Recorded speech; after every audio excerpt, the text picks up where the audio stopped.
My name is Samantha Lee. I'm 43 years old and I was a Christian my whole life until last spring when I died, and found out I wasn't actually saved at all. I got baptized when I was 13, went to church almost every Sunday for 30 years, helped with the kids at church, gave money faithfully, and even led a women's Bible study group. I thought I was safe forever. I thought my name was written in the book of life and would never be erased. I was wrong. I grew up in a good Christian family just outside Atlanta. My parents, Robert and Linda Patterson, were really important people at our Methodist church. Dad was a deacon. Mom played piano for the people who sang. And going to church on Sunday morning wasn't something we could skip in our house. It was as normal as eating breakfast. I asked Jesus to be my Savior when I was 8 years old during Vacation Bible School. I remember walking down the center aisle, the pastor's gentle hands on my head, as I prayed the sinner's prayer, the warm feeling of being clean and forgiven. Getting baptized 5 years later was one of the happiest days when I was a kid, standing in that water, telling everyone about my faith, feeling like I was part of something way bigger than myself. I married my college boyfriend David when I was 25. He was a good Christian man, also grew up going to church, and we built what everyone thought was a perfect Christian marriage. We went to Riverside Community Church every week, helped out in different ways, and raised our 2 kids, Emily and Michael, to believe in God. From what people could see, my life looked like a Sunday school success story. I taught 3rd grade Sunday school for 12 years. I organized the yearly women's retreat. I led Bible study groups about marriage, being a parent, and living like a Christian. People came to me to pray with them and get advice. I was the woman other women looked up to as someone who lived the right way. But there were problems in my life that nobody saw, not even me. The first problem showed up 15 years ago when my best friend Rachel Morrison hurt me in a way that cut deeper than I thought was possible. We'd been super close since college, like sisters even though we weren't related by blood. When my marriage went through a hard time, David was struggling with being sad and had pulled away from me. I told Rachel about our problems, about feeling lonely, about being scared that we might break up. 3 weeks later, I found out that Rachel had been telling my private problems to other women in our church, saying it was so they could pray for me, but really it was just gossip. All the details about my marriage troubles became what people whispered about and gave me weird looks about. I felt exposed, embarrassed, betrayed by the one person I trusted the most. When I asked Rachel about it, she didn't say it wasn't true. I was just trying to help, she said. People needed to know so they could pray for you the right way. You broke my trust, I told her, with tears running down my face. You took my pain and turned it into something to talk about. I'm sorry, she said, but it felt fake. Can't you forgive me? We're Christians, Samantha. This is what we do. I said I forgave her, because that's what Christians are supposed to do, but I didn't really forgive her. I smiled when I saw her at church. I was nice when we worked together on church stuff. I even hugged her when she asked me to pray for her own family problems. But in my heart, I held on to a hurt that never got better. I told myself I'd forgiven her because I wasn't trying to get revenge. I didn't spread mean stories about her or try to make people dislike her. But forgiving someone and just not getting revenge aren't the same thing. Really forgiving means letting go of what they owe you, letting go of the hurt, hoping good things for them. I never did that. The second problem appeared 8 years ago when my brother Mark made a bunch of choices that hurt our family really badly. Mark had always been the one who messed up, drinking too much, changing jobs all the time, making promises he couldn't keep. But when he stole $15,000 from our parents' retirement money to pay off gambling debts, something broke inside me. The money wasn't even the worst part. It was watching my 70-year-old father have to work part-time at Home Depot to get their savings back. It was seeing my mother cry when she thought no one was looking. It was the way Mark showed up to family get-togethers, acting like nothing had happened, expecting us to welcome him, like everything was fine, because that's what Jesus would want us to do, forgive him. Pastor Williams told me when I came to him to ask what to do, he's your brother. He's having a hard time, show him grace. I tried. I really did. I invited Mark to family events. I was polite at holidays. I even helped him find a job when he asked, But inside, I was so angry. Angry at him for hurting our parents. Angry at God for letting it happen. Angry at everyone who expected me to just forgive him, as if it were as easy as flipping a light switch. The third problem was the worst one, and it was about my own daughter. Emily had always been stubborn, but when she turned 16, our relationship became like a battlefield. She pushed back against everything David and I had taught her, our beliefs, our rules, our faith. She started dating a boy we didn't like, staying out past when she was supposed to be home, lying about where she was going. Things got really bad when I found out she'd been having sex. Not only that, but she'd been to Planned Parenthood without telling us for birth control, something that went against everything I'd taught her about how God designed relationships and how special life is. How could you do this? I asked her after finding the papers in her room. How could you throw away everything we've taught you? Because maybe what you taught me was wrong, she said back to me. Maybe your God isn't as loving as you pretend he is. That conversation ended with both of us yelling, with Emily running out of the house and not talking to me for 3 months. Even after we made up, if you could call our cold politeness making up, I carried a deep angry feeling toward my own child. I was mad at her choices, mad that she rejected what we believed, mad at the way she'd made me look like a failure as a Christian mother. I prayed about these relationships all the time. I asked God to help me forgive. I read books about forgiving people, went to seminars about healing broken relationships,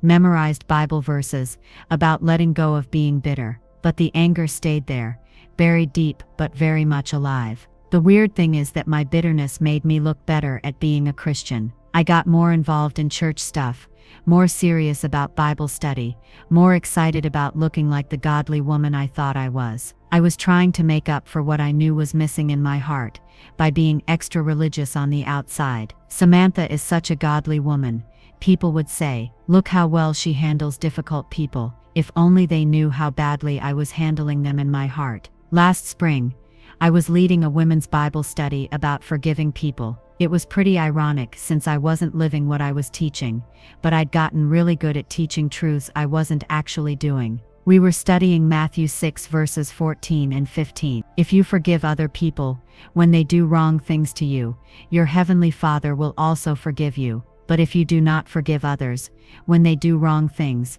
your Father will not forgive your wrong things. Ladies, I told the 12 women sitting in my living room, forgiveness isn't a feeling, it's a choice. We choose to forgive because God tells us to, not because we feel like it. Even as I said those words, I knew I wasn't doing what I said, but I'd become so good at keeping my faith in separate boxes that I could teach about forgiveness on Tuesday and hold on to bitterness toward Rachel, Mark, and Emily the rest of the week. That night, I went to bed feeling the familiar heaviness of anger that I never dealt with. I'd carried these grudges so long, they'd become part of who I was. I was the woman who'd been betrayed by her best friend, hurt by her brother, let down by her daughter. These hurts had become my badges, proof of how much I'd suffered, how much grace I'd shown by not trying to get revenge. I fell asleep around 11:30, but sometime in the very early morning, my heart stopped. David later told me he woke up around 3 a.m.,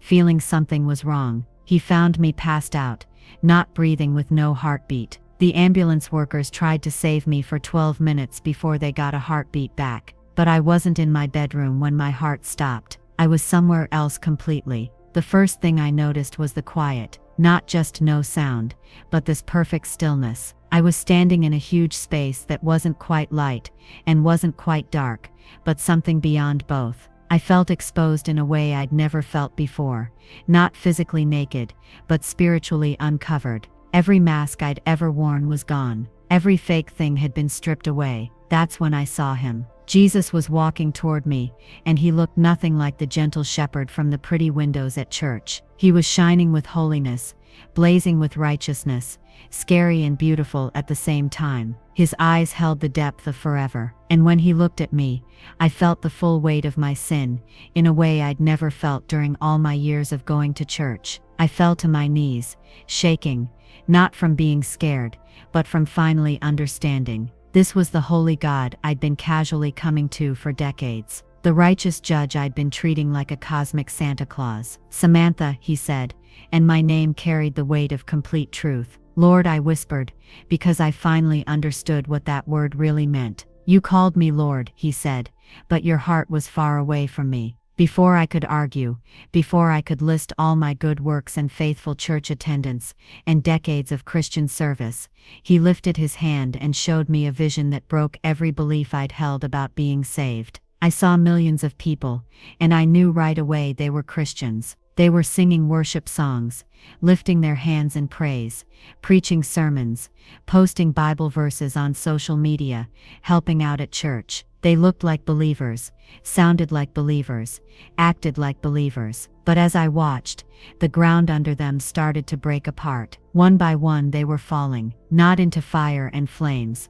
but into a darkness that was somehow worse because it was empty. They were falling away from being near God, and their Christian activities couldn't save them. Why, Lord? I cried out. They believed in you, they served you. Jesus looked at me with endless sadness, because they never forgave. Then he showed me closer. I could see into their hearts as they fell, and what I saw scared me. The woman leading worship was secretly holding hatred toward her ex-husband, who'd left her for a younger woman. The pastor preaching about grace was holding on to a grudge against the deacon who'd disagreed with him years before. The missionary posting inspiring quotes was carrying bitterness toward the board member who'd questioned her ministry work. And then I saw myself teaching that Bible study about forgiveness, while my own heart was poisoned with not forgiving Rachel, Mark, and Emily, smiling and hugging people at church, while secretly resenting those who'd hurt me, praying for God's blessing, while refusing to let go of what others owed me that I'd written down in my heart. They honor me with their lips, Jesus said, but their hearts are far from me. They want my mercy but refuse to give it to others. He showed me the passage I thought I knew so well, Matthew 6 verses 14 and 15. But now I saw it with perfect clarity. It wasn't just nice language or a story to teach something. It was a law that lasts forever, as solid as gravity, as unbreakable as math. If you do not forgive others when they do wrong things, your Father will not forgive your wrong things. Lord, I cried. I didn't understand. I thought forgiveness was just being nice. I thought as long as I wasn't actually trying to get revenge, I was forgiven. Forgiveness, he said, is letting go of what they owe you completely. It's wishing good things for those who hurt you. It's praying for their blessing instead of their punishment. It's choosing to love when everything inside you wants to hate. He showed me more scenes. Believers I'd known over the years who'd fallen into this trap. Sarah Jenkins, who'd led children's ministry for 20 years, but died carrying hatred toward her sister, who cheated her out of their inheritance. Tom Bradley, the deacon who'd gone to church faithfully but never forgave his business partner, who'd betrayed him. Linda Walsh, the women's ministry leader, who'd held on to bitterness toward her mother-in-law until the day she died. But they were good Christians, I said. There are no good Christians, he replied. Only forgiven ones, and forgiveness flows both ways. You cannot receive what you will not give. I thought about all the years I'd spent in Bible studies, all the sermons I'd heard about grace, all the books I'd read about Christian living. How had I missed this? How had I built my entire identity on being a faithful Christian, while holding on to the very sin that would keep me from heaven? Because Jesus said, reading my thoughts, you were more committed to being right than to being righteous. You were more interested in protecting your hurt pride than in following my commands. He was right. I'd held on to my hurts like treasures, thinking about them regularly, using them to explain my coldness, my distance, my subtle meanness toward those who'd hurt me. I'd made my pain into an idol, and my bitterness into a throne. The biggest lie, he continued, is believing that going to church equals being saved, that Christian activities equal spiritual life, that knowing about me equals knowing me. I saw the truth in a way that crushed me. I'd been a Christian in name and behavior, but not in heart. I'd been forgiven by God, but had refused to pass that forgiveness on to others. Like the unforgiving servant in Jesus' story, I'd received mercy but shown none. What about all my good works? I asked. My teaching, my volunteering, my faithful church attendance. What about them? He replied. Can good works cover not forgiving? Can religious activity pay the debt of a bitter heart? Can Christian service replace Christian love? I had no answer because there was no answer. All my religious achievements, all my spiritual accomplishments, all my years of faithful service, none of it mattered if my heart was closed to forgiveness. I want to change, I said desperately. I want to forgive. I want to be different. Do you? He asked, and his question cut straight to the center of my resistance. Do you want to let Rachel go from the debt she owes you? Do you want to bless Mark even though he failed? Do you want to love Emily without conditions no matter what her choices? As he asked each question, I felt how deep my unforgiveness went. It wasn't just hurt feelings or disappointment. It was real hatred dressed up in Christian language. It was wanting vindication, wanting those who'd hurt me to suffer consequences, wanting justice that looked suspiciously like revenge. I don't know how, I admitted. The same way you received my forgiveness, he said gently. By grace, by choosing to do what love requires, even when your flesh fights against it. Then he showed me something beautiful. I saw other Christians, real ones, who'd learned to forgive. A woman who'd lost her daughter to a drunk driver, but had visited the man in prison to offer forgiveness. A pastor whose church had split because of false accusations, but who continued to pray blessings over those who'd hurt him. A mother whose son had rejected the faith, but who loved him without conditions anyway. These believers weren't falling, they were rising, carried upward by the very love they'd chosen to give to others. Their forgiveness had become wings. This is why you're seeing this, Jesus said. Not to condemn you, but to save you. I'm sending you back to tell others what you've learned. Many Christians are in the same danger you were in, saved by grace, but living in unforgiveness, forgiven by God, but refusing to forgive others. Will they listen? I asked. Some will, he said. Others will resist, because unforgiveness feels so right, so justified. They'll quote scripture about justice and making people accountable, not understanding that mercy wins over judgment. I felt myself being pulled back away from that place of terrible truth, back toward the world of pretending and performing and partial obedience. Remember everything, he said as I faded from his presence, and remember that love is not a feeling,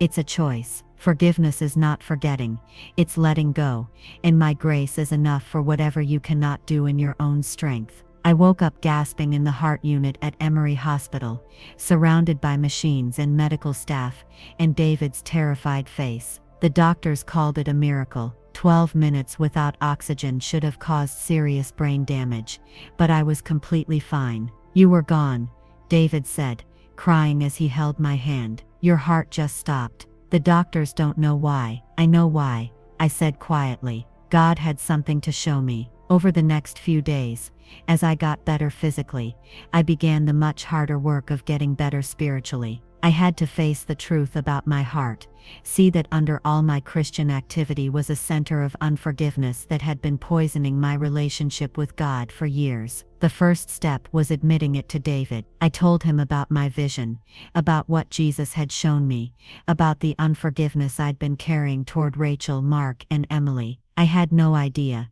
he said. I mean, I knew those relationships were strained, but I thought you dealt with it years ago. I thought I had too, I replied, but I just learned to hide it better, even from myself. The second step was reaching out to Rachel. I hadn't talked to her in over a year, not since Emily's wedding, where we'd made awkward small talk and avoided any real conversation. I called her and asked if we could meet for coffee. She wasn't sure, probably sensing that something important was happening. Rachel, I said when we sat down at the little coffee shop where we used to meet regularly 15 years ago, I need to ask for your forgiveness. For what? She asked, confused. For the unforgiveness I've been carrying toward you all these years. When you shared my private problems with others, you hurt me really badly. But instead of dealing with it the right way, I buried my anger and let it turn into bitterness. I've been holding that against you for 15 years. She started crying.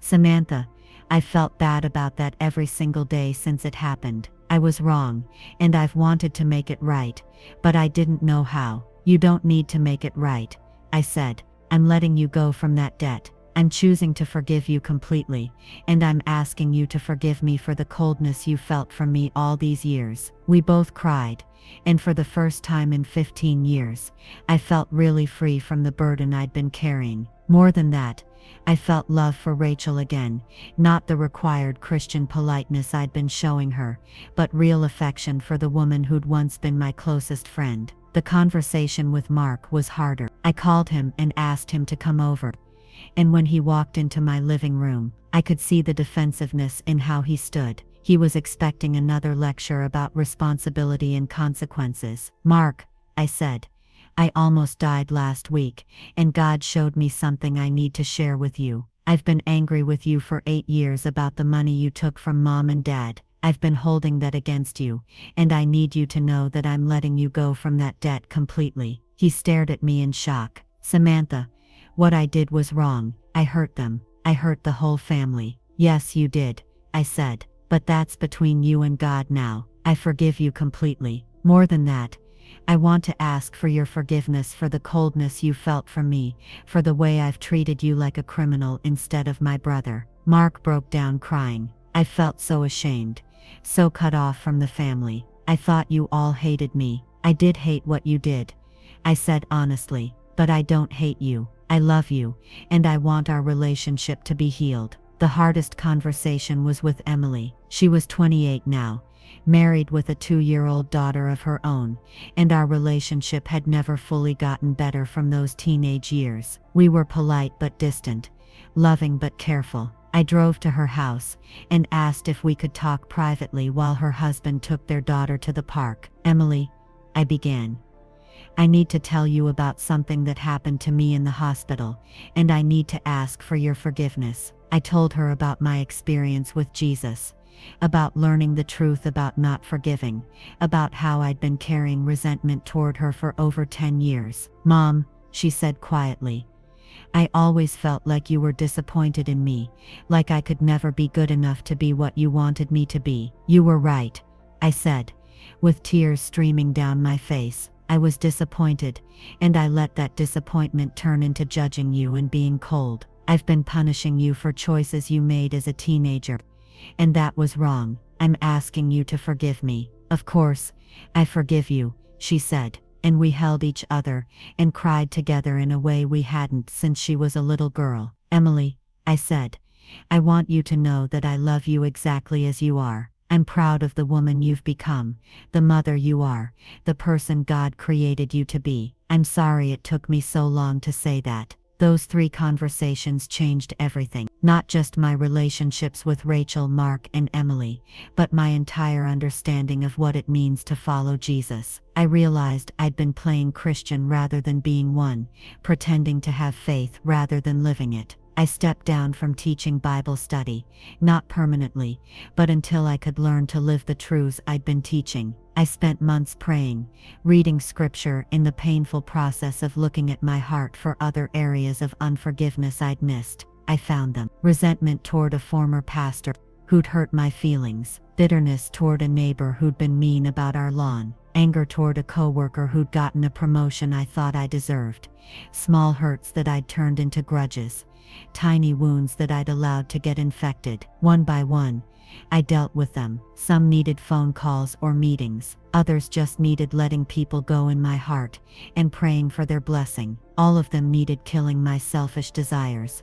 and choosing to love when everything in me wanted to hold on to the hurt. 6 months after my heart stopped, I felt ready to start teaching again. But this time, my first study was different. Instead of teaching like I knew everything, I taught from a position of someone who'd just been rescued. "Ladies," I told the group of 15 women who gathered in my living room, "I want to tell you about the day I died and discovered I wasn't saved." I shared my story, all of it. The unforgiveness I'd carried, the bitterness I'd held onto, the way I'd confused Christian activity with actually living like a Christian. I told them about meeting Jesus and learning that many believers are in eternal danger, not because they don't know about forgiveness, but because they won't actually do it. The response was immediate and intense. 3 women broke down crying, admitting they'd been holding similar grudges. Two others got angry, insisting that some people don't deserve forgiveness. One woman walked out, saying I was teaching false stuff, but others were hungry for truth. They saw themselves in my story, saw their own hearts reflected in what happened to me. We started meeting weekly, not just to study forgiveness, but to practice it. We called ourselves the Heart Check Group, and we promised to look at our hearts regularly for the poison of unforgiveness. Word spread about what had happened to me and about the message I was sharing. Some people were open to it, eager to look at their own hearts and relationships. Others fought against it, arguing that I was making forgiveness too important, that I was making grace seem less important, and putting too much emphasis on works. But I kept sharing because I knew what I'd seen. I knew that countless Christians were in the same spiritual danger I'd been in, saved by grace, but living in unforgiveness, forgiven by God, but refusing to forgive others. I started speaking at women's conferences,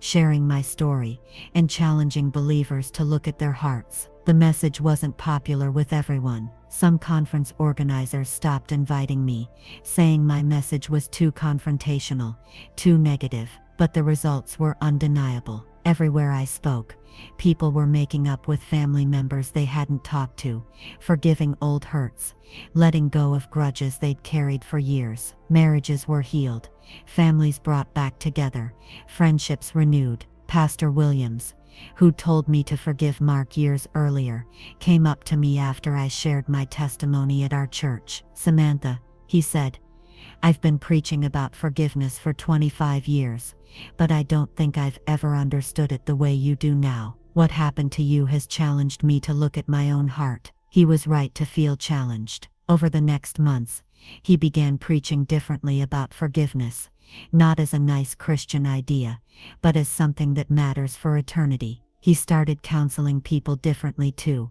helping them understand that forgiveness isn't optional for believers, but required. 1 year after my heart stopped, I got a letter that proved everything I'd been teaching was true. It was from a woman named Patricia, who'd heard me speak at a conference in Birmingham. "Dear Samantha," she wrote, "I wanted you to know that your message saved my life." Literally, I'd been carrying hatred toward my sister for 10 years, over something she did to hurt my daughter. "After hearing you speak, I realized I was in spiritual danger. I called my sister that night, and forgave her completely. 3 days later, I had a heart attack. As I was losing consciousness, I wasn't afraid, because I knew my heart was clean. I knew I was truly forgiven, because I had truly forgiven. Thank you for warning me." That letter reminded me why I'd been sent back, why I'd been given this message to share. It's not about being perfect, or never getting hurt. It's about refusing to let hurt turn into hatred, pain turn into poison, wounds turn into walls that separate us from God's love. I'm 44 now, and I understand my faith in a completely different way than I did before I died. I understand that Christianity isn't about being good enough for God. It's about being changed enough by God. It's not about earning salvation through religious activity. It's about living salvation through radical love. I still go to church regularly, still help out in ministry, still study scripture, and pray daily. But now these activities come from a heart that's been transformed rather than a will that's trying to earn points with God. Most importantly, I've learned to guard my heart against the sneaky poison of unforgiveness. When someone hurts me now, and people still do, I feel the pain, acknowledge the wrong, but refuse to let it grow roots in my heart. I choose to forgive quickly, completely, over and over if I need to. It's not easy. Forgiveness goes against every instinct of fallen human nature. It feels unfair, unnatural, unreasonable. But I've seen what unforgiveness leads to, and I'd rather die to my flesh than die in my sins. The hardest part of my message is convincing people that it's possible to be sincere, active, faithful Christians and still be lost because of unforgiveness. We want to believe that going to church guarantees salvation, that Christian activity equals spiritual life, that knowing about Jesus equals knowing Him. But I learned the hard way that it's possible to call Jesus Lord while living with a heart that's far from Him. It's possible to honor Him with our lips while dishonoring Him with our unforgiving spirits. It's possible to sing about grace while refusing to give it, to preach about love while practicing hatred, to claim salvation while living in condemnation. My name is Samantha Lee. I died last spring and discovered that 30 years of living like a Christian hadn't prepared me for eternity because I'd never learned to truly forgive.